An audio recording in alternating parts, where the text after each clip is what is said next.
Dikatakan oleh para ulama, wanita itu dia gampang berubah menjadi baik, juga dia gampang berubah menjadi buruk.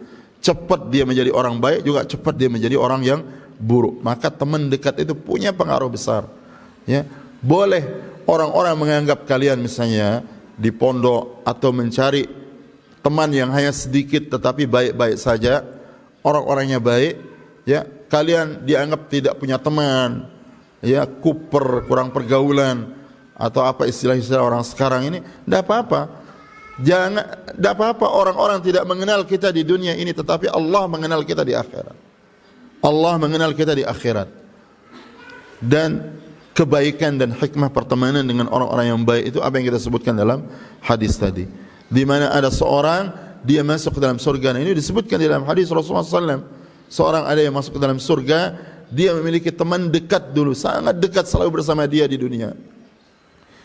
Lalu kemudian dia cari di surga, dia tanyakan, ternyata dia tidak ada di surga. Lalu dia meminta kepada Allah, ya Allah, saya punya teman namanya fulan dan dia tidak berada bersama saya di surga. Mungkin dia berada di neraka. Lalu Allah perintahkan untuk dia dicari di neraka, dan Allah Maha tahu bahwa dia di neraka. Lalu kemudian dicari dan dia minta supaya Allah Subhanahu wa taala masukkan dia ke dalam surga. Artinya dia dapat syafaat dari temannya karena kedekatannya. Ya.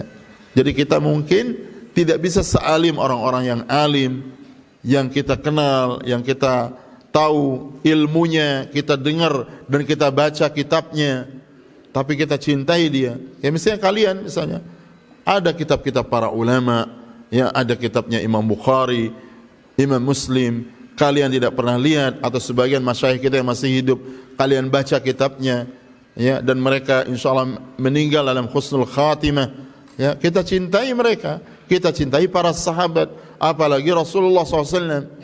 Kita tidak akan mungkin sama amal kita dengan Rasulullah SAW, dengan para sahabat, tapi karena kita mencintai mereka, modal kecintaan yang tulus kepada Rasulullah SAW dan para sahabat itu akan menjadikan kita mudah urusannya di akhirat, karena kita dapat syafaat mereka. Seperti disebutkan oleh Rasulullah SAW, syafa' Allah wa syafa' al-malaikah wa syafa' al-anbiya wa syafa' al-mu'minun.